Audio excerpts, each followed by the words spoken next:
the Great Wall of China, the largest structure ever built, and one of the world's great icons.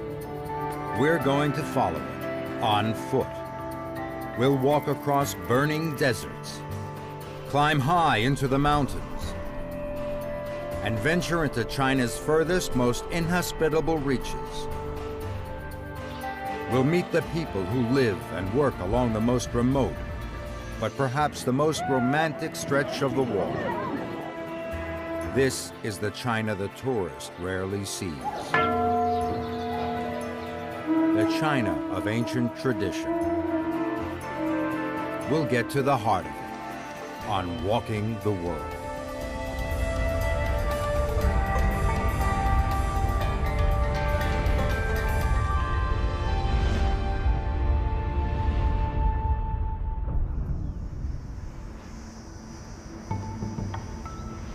For the Chinese, the Great Wall is the symbol of national identity.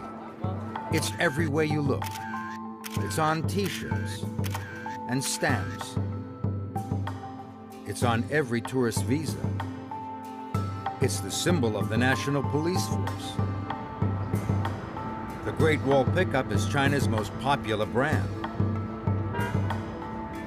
The Great Wall lies at the very heart of Chinese culture. For centuries, it defined the nation's borders. The people inside it were the Han Chinese. Those beyond it, the challenging outsiders. It's not just the Chinese who are fascinated by the Great Wall. It's a major international attraction. Here at the wall's most well-known section, at Badaling, just outside Beijing, thousands of tourists come every day.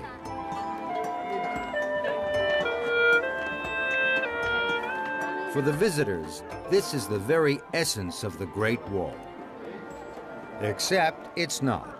It's a fake, a reconstruction built in the 1960s as part of Mao Zedong's campaign to boost Chinese pride. The real wall, as we shall see, doesn't look like this at all. And there are other myths about the Great Wall.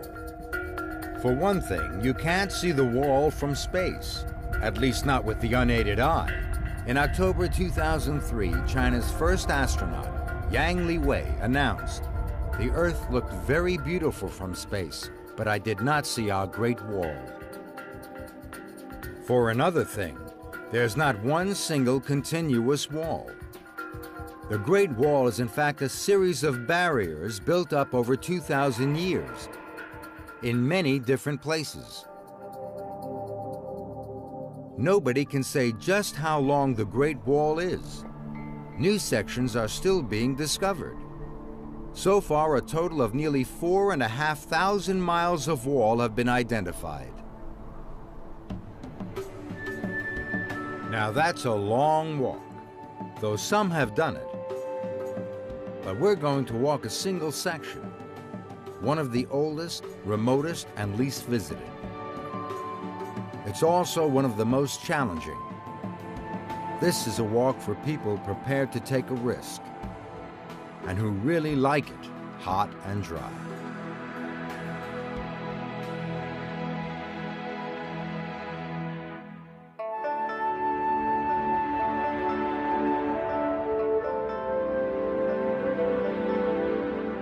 Our inspiration is Xuanzang, a 7th century scholar who walked the length of the ancient Silk Road in search of Buddhist scriptures from India. He was the origin of the famous monkey legend. Stories describing his adventures with his companions, Brother Sand, the river monster, Pigface, the glutton cast out from heaven, the Dragon King transformed into a horse, and of course, Monkey, the trickster. But the real Xuanzang walked alone for thousands of miles in the shelter of the Great Wall, and we're following in his footsteps, or some of them at least. We've come to Lanzhou, a large, vibrant city that straddles the Yellow River. It's a chance to get acclimated to the heat and to absorb the unique atmosphere of this part of China. For a walk this challenging, we're going to need supplies. And down a side street, we find a market.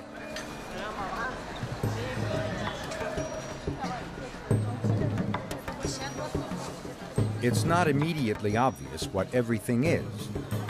There are all sorts of fruits and vegetables, pastries that might be sweet or savory, and they're all being sold at the tops of their voices in the local Gansu dialect.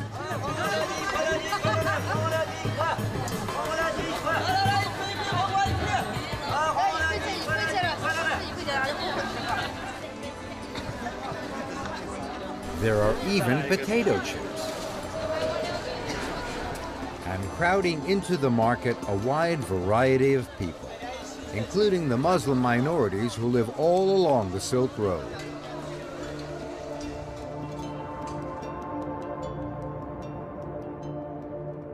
Along the riverbank, there's an unexpected sight, an ancient feat of engineering that once made the city possible. By bringing life to this arid land, these giant water wheels, more than 30 feet high, are all that remain. More than 250 once lined the river's edge, extracting water from the mighty river to irrigate the parched soils. Now the job is done by electric pumps. But the skills that created the wheels are still alive in craftsmen like Deng Hua, who look after the remaining wheels and make small replicas as souvenirs.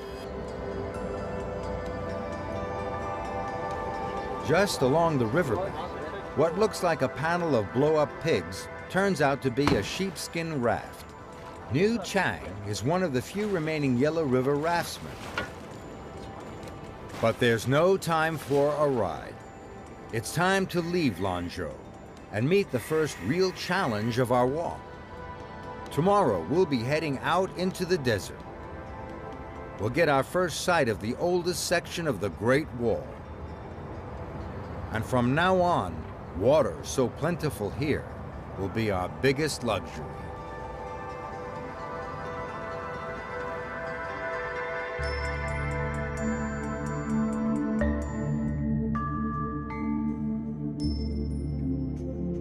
In the second leg of our Great Wall walk, we're striking out in the footsteps of the great walker Xuanzang. Our route takes us across the Tengger Desert to the great Silk Road cities beyond. It seems an unpromising start, but this small area of marshland is where the trail begins. And this is our first glimpse of the real, original Great Wall of China. It's a world away from the tourist site back near Beijing. This is what remains of the high walls built 2,000 years ago to keep out the invaders from Mongolia.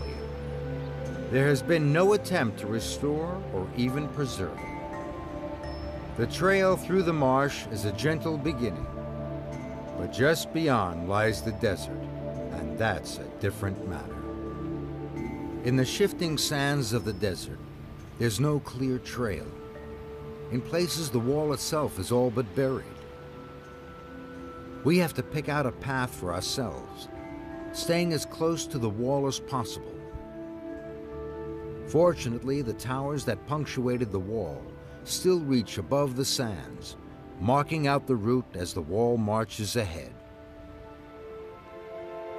It's early summer, and the heat, dryness, and dust of the desert are almost overwhelming. It's hard to believe anything can survive here, but life is all around.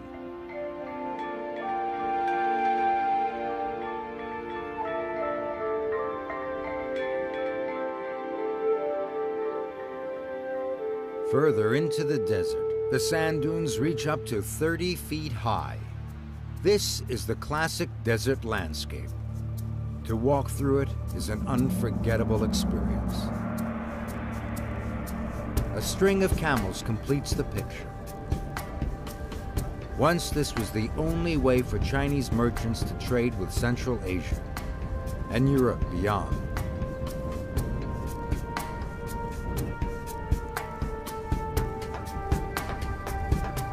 Protected by the Great Wall, they took silk, jade, and porcelain along the winding trail, returning with gold, ivory, and jewels. The camels carried the precious goods, while the traders walked alongside. But this isn't a real camel train, for hidden between the dunes is a visitor center, where more adventurous tourists come for a taste of the desert.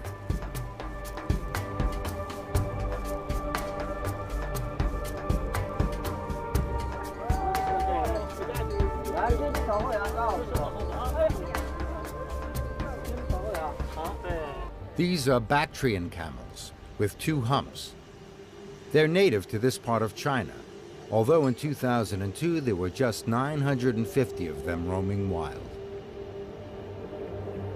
They're well adapted for this dramatic climate. At some 4,000 feet above sea level, the winters here are brutal, with average temperatures of -15 degrees Fahrenheit.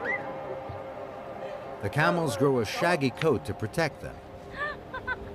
Then, as temperatures soar in summer, the winter coat drops away, leaving the camels looking somewhat moth-eaten. As we walk, the scenery is gradually changing.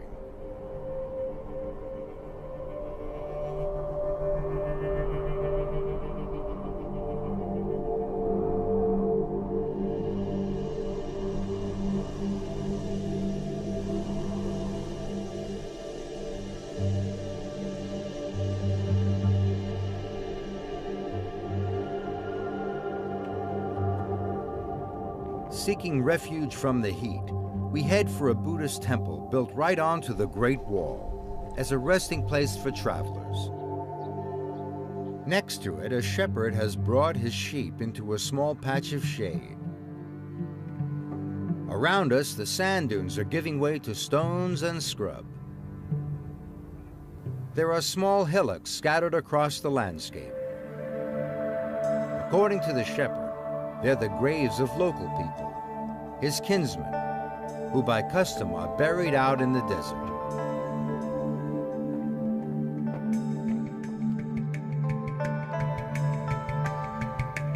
After miles in the parched desert, there's only one thing a desert walker really longs for: a break from the trail in a green, lush oasis. Seems heaven sent. To a Silk Road traveler, 1,000 years ago, it would have been literally a lifeline. Today, the year-round natural water supply supports a large and thriving community. We head for the ancient city of Wuwei, guarded by a massive city gate. There's not much sign of the traditional city. China's economic boom has reached even this far into the desert.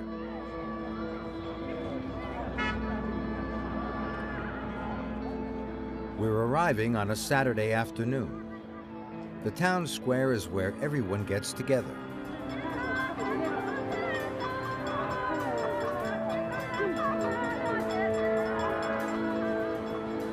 There's a market, selling everything from insect spray to motor scooters.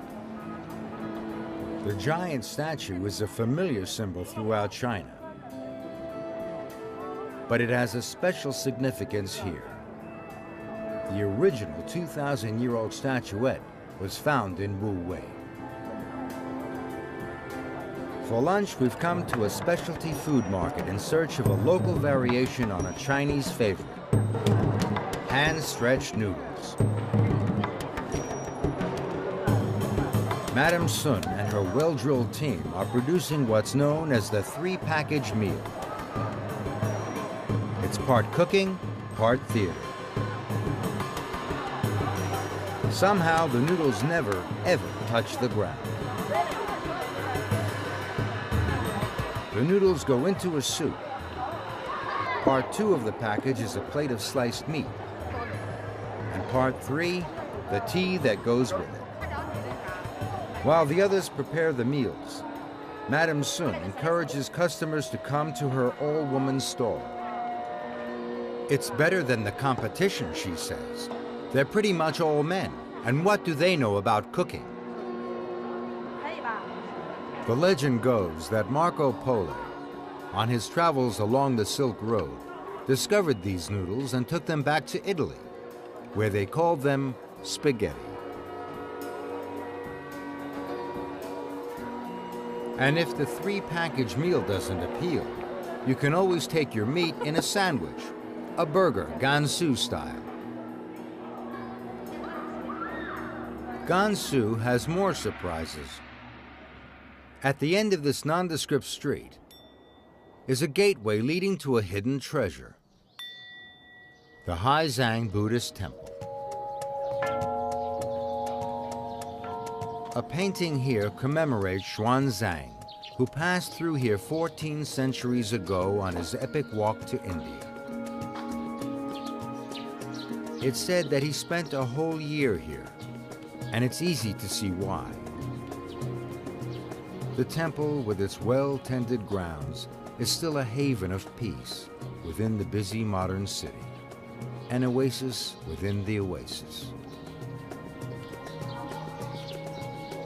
Just walking around the temple grounds is itself a meditation.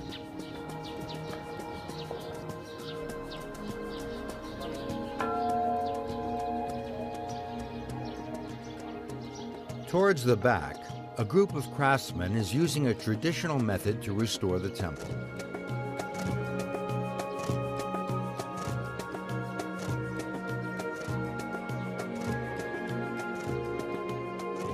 First, the most junior apprentice, a boy of around 13, lays down the base colors. Then the senior apprentice fills in the rough shapes.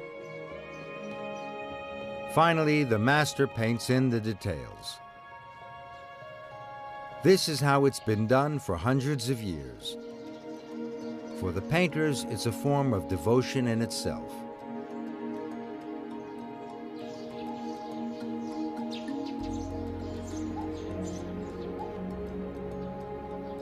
At the highest point of the temple, there's a well. According to legend, the water comes straight from the holy city of Lhasa in Tibet. It is believed to grant blessings to those who drink it. Anyone is welcome to drink, as the monks themselves do every day. For us, the oasis can be just a brief stopover. Tomorrow, we'll be following the trail onwards through a stunning mountain corridor, and for the first time, glimpse the true scale of the mighty wall.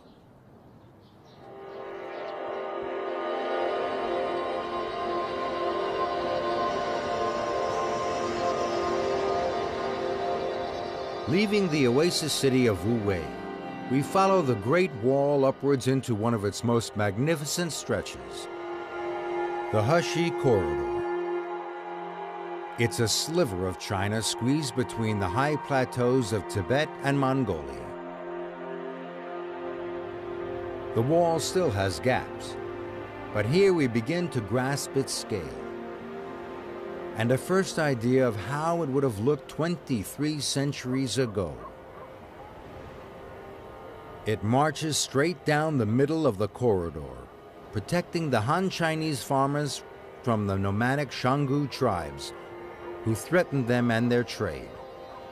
Close up, we can see how effective this massive barrier would have been. The wall reaches up to 20 feet high and is almost 10 feet thick, and it's made of nothing more than the surrounding earth.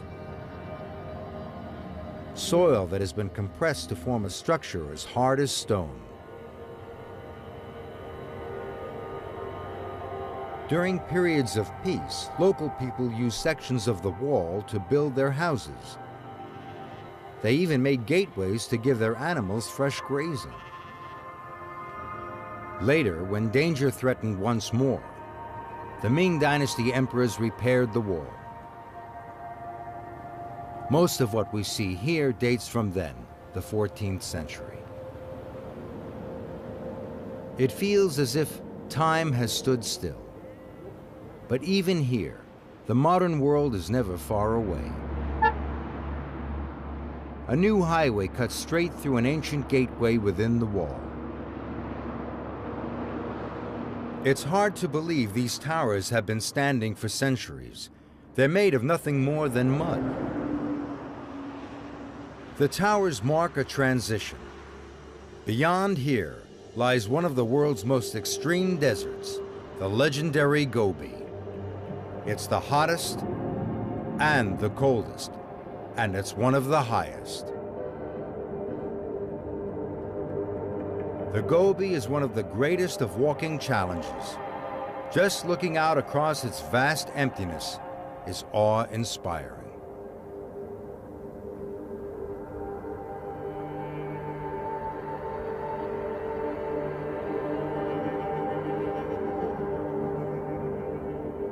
Here, even the resilience of the Great Wall has been broken down by the extremes of the Gobi climate. Large sections have been eroded away. There will be places where following the wall's course will not be easy. Before we plunge further into the Gobi, we make a stop at the city of Xianyi. Its bustling life is in stark contrast to the desert beyond. It's a mixture of influences like all the Silk Road cities. Effortlessly, Xianyi blends ancient and modern. In the newest part of the city, people are doing traditional exercises, Tai Chi, Kung Fu, and other ancient martial arts. And while in the West, it's the young people out exercising, in China, it's the old.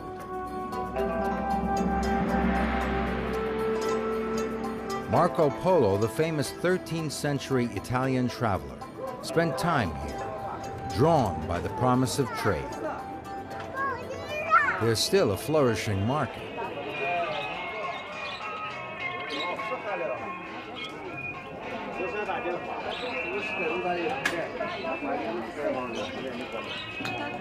But hidden behind is a circular doorway, and to step through it is to enter a different age. The old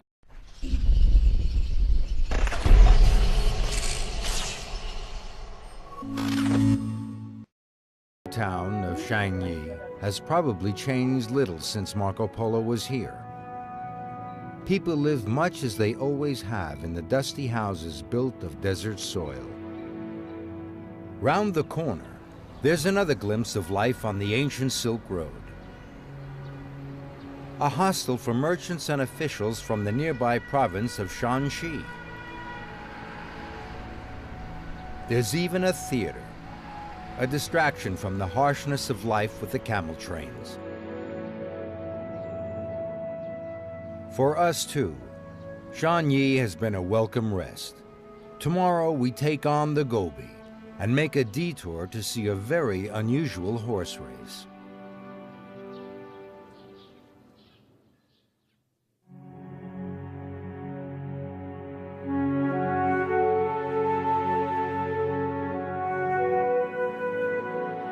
From Marco Polo Xianyi, we'll be heading out along the Great Wall into the Gobi Desert. And we'll make a detour into the cooler air of the mountains.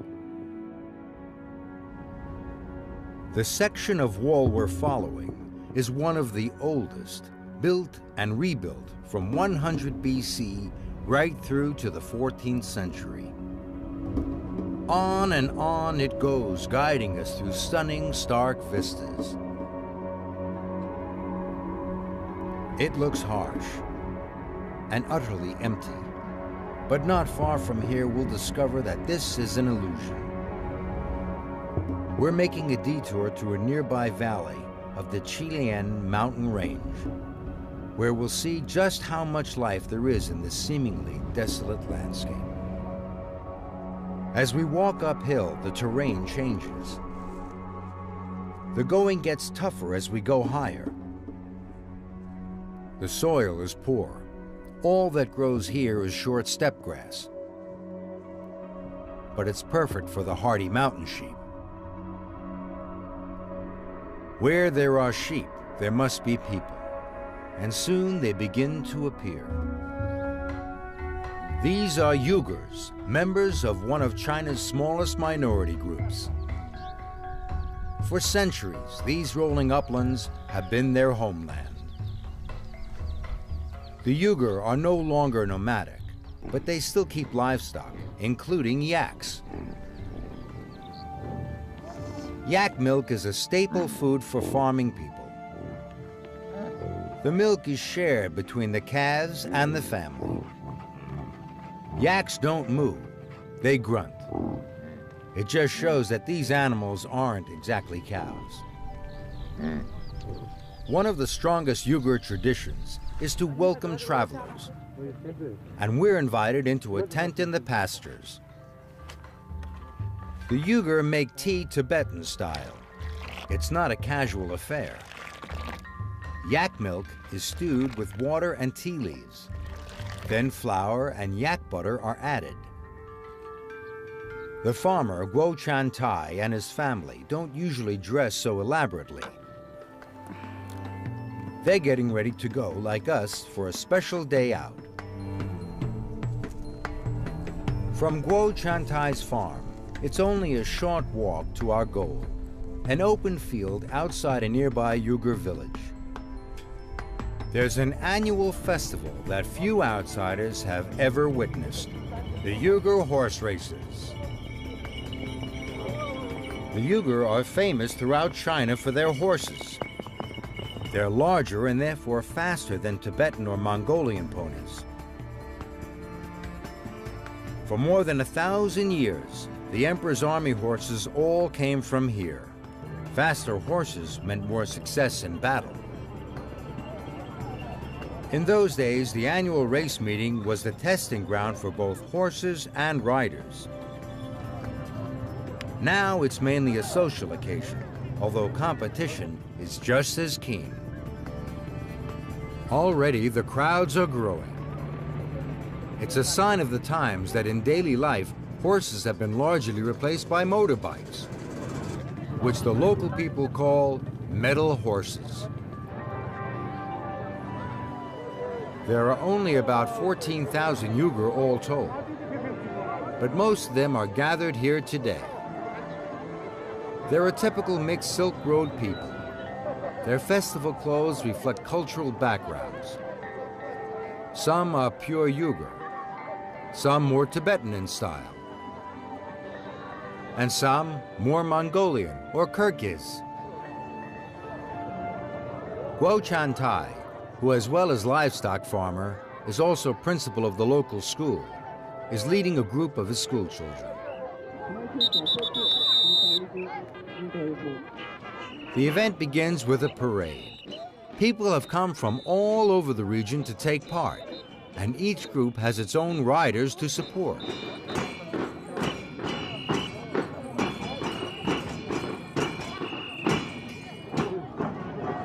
Bringing up the rear of the parade, the stars of the day, the horses and their riders.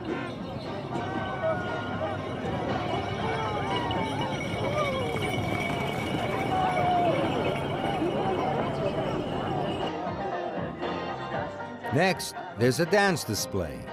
The music may not be live, but it's Uyghur music. Nothing like the music of the majority Chinese population.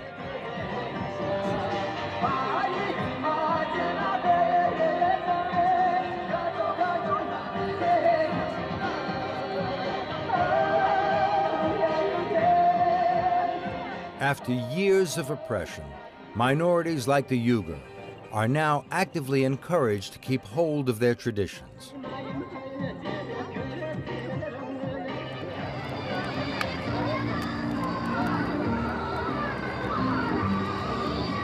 Night has fallen, and the dancing continues. This is the great social opportunity of the year, when the Uyghur can meet old friends and make new ones, and even keep an eye out for potential marriage partners.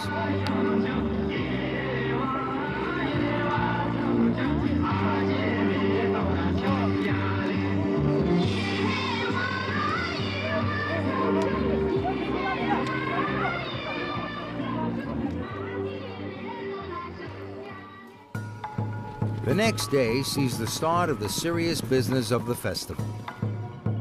Guo Jiantai has a horse in the races, but in the enormous gathering, he's having a problem finding it.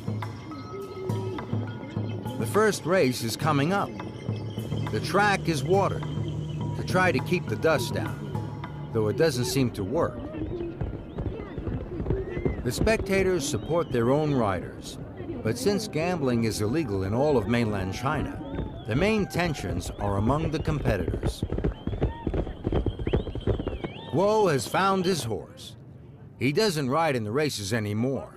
He has a young rider to race his horse for him, but he's optimistic about his horse's chances.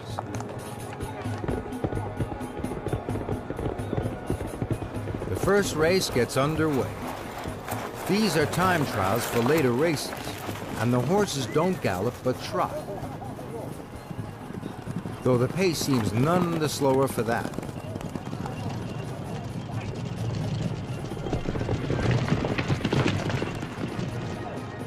Guo's horse is through to the next round, but we won't be here to see it. The races go on for another 4 days, and we're moving on to the next leg of our walk. Tomorrow, the Great Wall takes us away from the cool mountain homeland of the Uyghur and on to the most difficult section of the wall, in the burning heart of the Gobi Desert.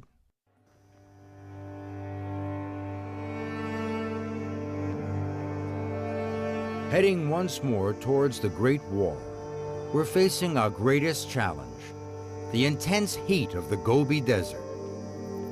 It's enough to test any walker's limits, up to 100 degrees Fahrenheit even in late spring. But the air is clear and the setting stunning.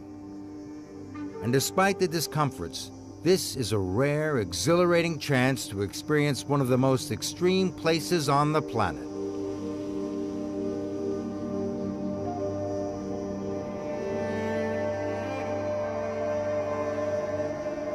The Great Wall is well preserved here and easy to follow, and it leads us steeply upwards into the nearby hills. Here, the wall has been built right across a valley, effectively blocking it. It's a reminder of why the wall was built, to keep out invaders. Here, they would have been horsemen from Central Asia, so-called barbarians, pouring down the valley from their homeland beyond. On the cliff face, there are some surprising carvings. They were probably made by those same horsemen around the time the wall was originally built, and they show large, deer-like animals, not what you'd expect in the middle of a desert.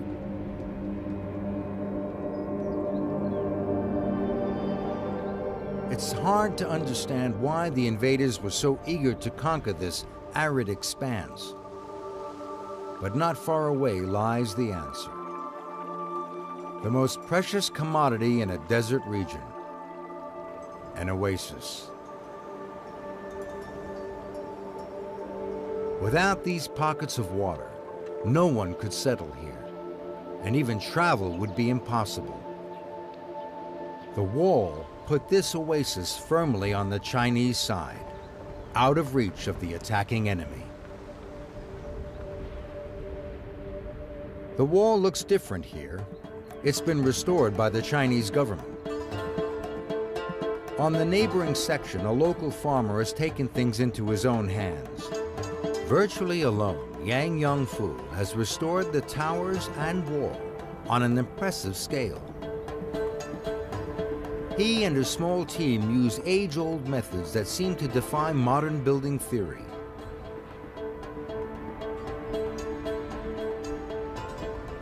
It's still all done by hand. Logs pinned down with stone pegs and straw twists to form a frame. Soil brought uphill, then spread and watered down.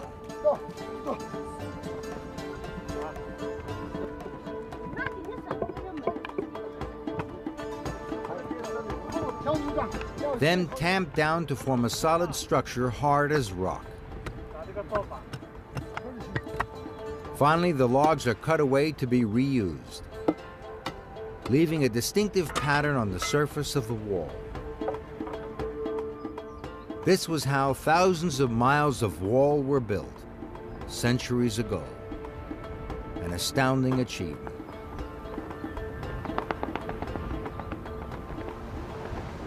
But now, Yang's work is threatened.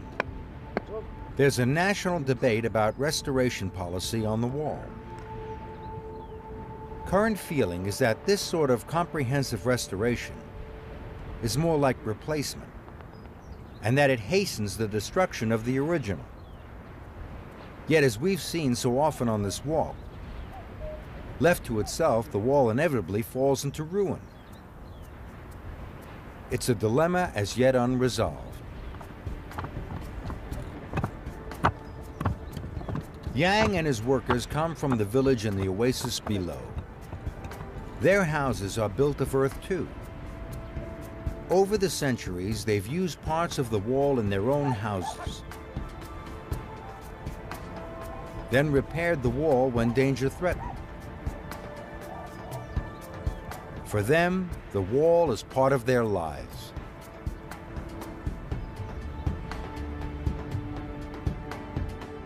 Before continuing into the desert, we're going to take a break from the heat to visit a unique village in the foothills above.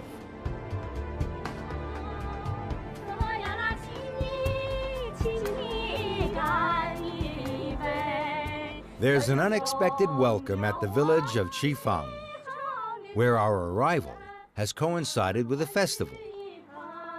Visitors like us are automatically included with other guests, a rare chance to see a local event from the inside. In this poor desert land, it's an honor to be treated to such a feast. There's rice wine to be shared,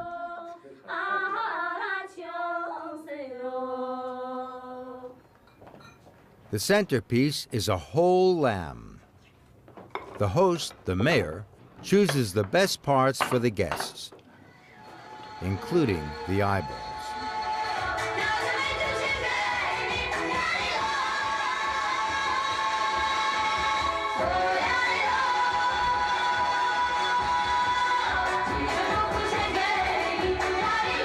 But the reason we've come here lies beyond the village hall. In this valley is an explosion of Buddhist hill temples. There were once 365 of them, one for every day of the year. Now there are only 52. But the number is growing. After a period when religion was suppressed, it is now tolerated, and the government supports the temple reconstruction, led by the monk Di Yi and his wife Li Ying. Di Yi built his faith on his early upbringing. When he was very young, his mother practiced Buddhism in their home. He remembers that they had a statue of Buddha and burnt incense. As soon as he was free to practice his religion again, he went with some friends to a local quarry and began bringing back stone to rebuild the temples. He intends to carry on until all the temples have been rebuilt.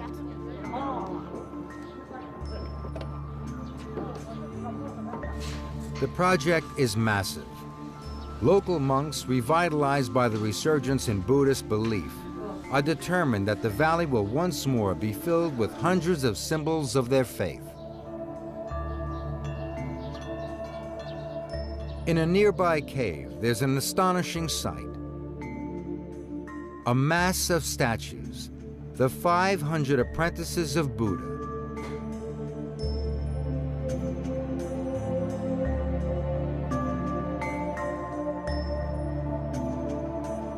Monk Zhang Zhongyi knows each one and the personalities they represent. Each apprentice has a lesson to teach. This one is young, bright, energetic, but impulsive. He knows he must learn to think calmly and take life more seriously.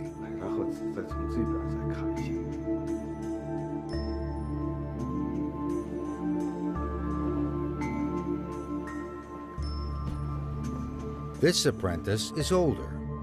He teaches that success or fortune can never be guaranteed. Life is filled with surprises. So he advises against spending life planning and scheming for advancement. These statues and the moral stories they tell have strong Chinese cultural overtones. It's an example of how Buddhism, an Indian religion, has been adapted for local needs. But there are many Buddhists in Qifeng who follow the form of Buddhism practiced by their neighbors in Tibet.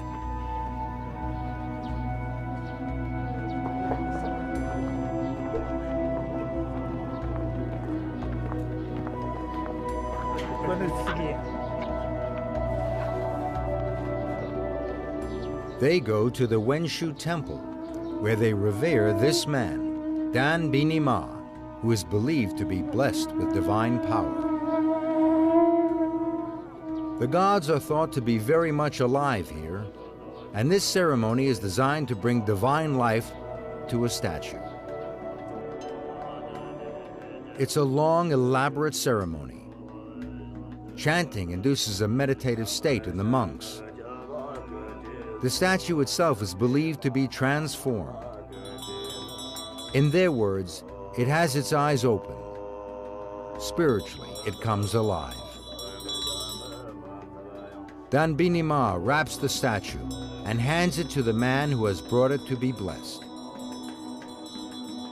When it is taken into his home, it will bring blessings and keep away harm. This cave behind the temple has a special significance for Dan Bini Ma, who is himself believed to be an indirect reincarnation of the divine being, the Wenshu Pusa.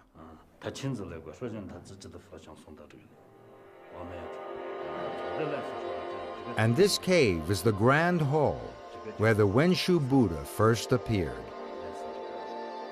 Its mission was to help the people to enlightenment, a mission that continues to this day. During the Chinese Cultural Revolution, many such caves were destroyed by government decree. This one was spared because it was useful as a food store. But all the old paintings were ruined. Only these fragments are left.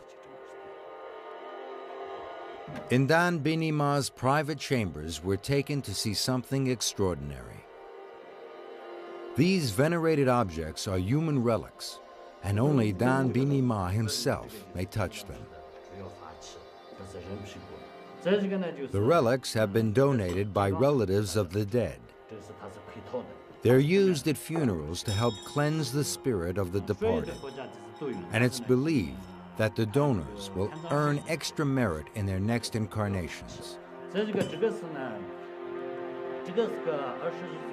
This cup is made from the top half of the skull of a young woman who died in an accident. The leg bone has been turned into a ritual flute. This is the skin of an old man's hand and forearm. While this might seem shocking to outsiders, for Tibetan Buddhists, death, even early death, is a familiar part of life. Funerals here are important and powerful rituals. It may be that they offer comfort, a way of coping with the harsh realities of mountain life. Outside the temple, the day ends with the raising of flags, their every movement speeding prayers to heaven. Their bright colors a constant reminder of the resurgence of faith that this valley represents. Tomorrow we leave this tranquil valley and return to the wall. We'll follow it to its end, what was once China's last outpost.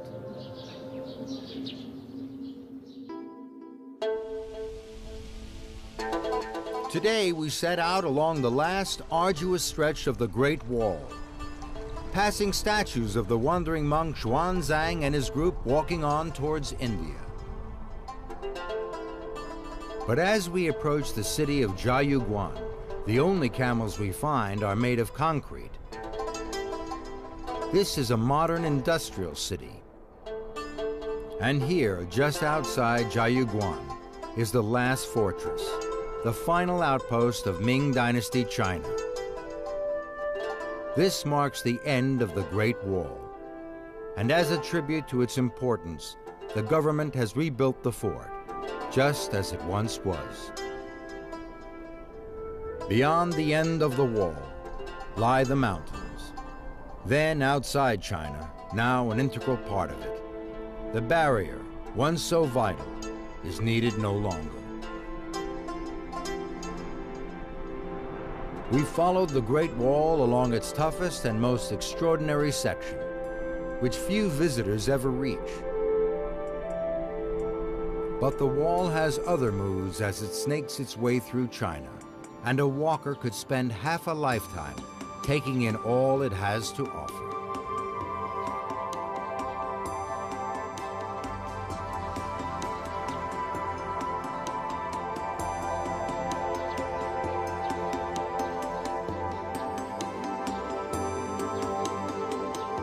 Before we leave China, we return to the wall outside Beijing to meet Zhou Wanping, one of the many whose lives have been shaped by this icon. He's passionate about the Great Wall and has spent his life photographing it.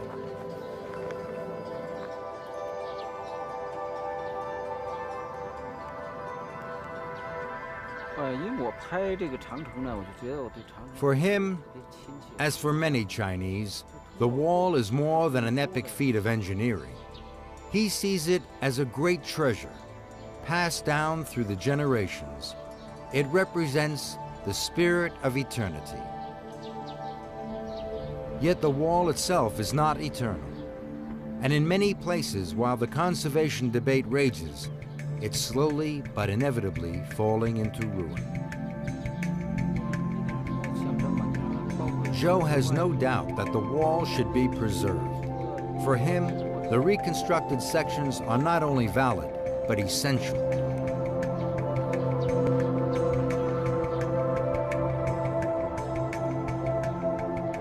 Walking along the wall has taken us on a journey, not only through some of the world's most stunning landscapes, but into the heart of China's identity. From its earliest struggles with would-be invaders to the economic miracle that has put modern cities in the desert. It's an unforgettable experience.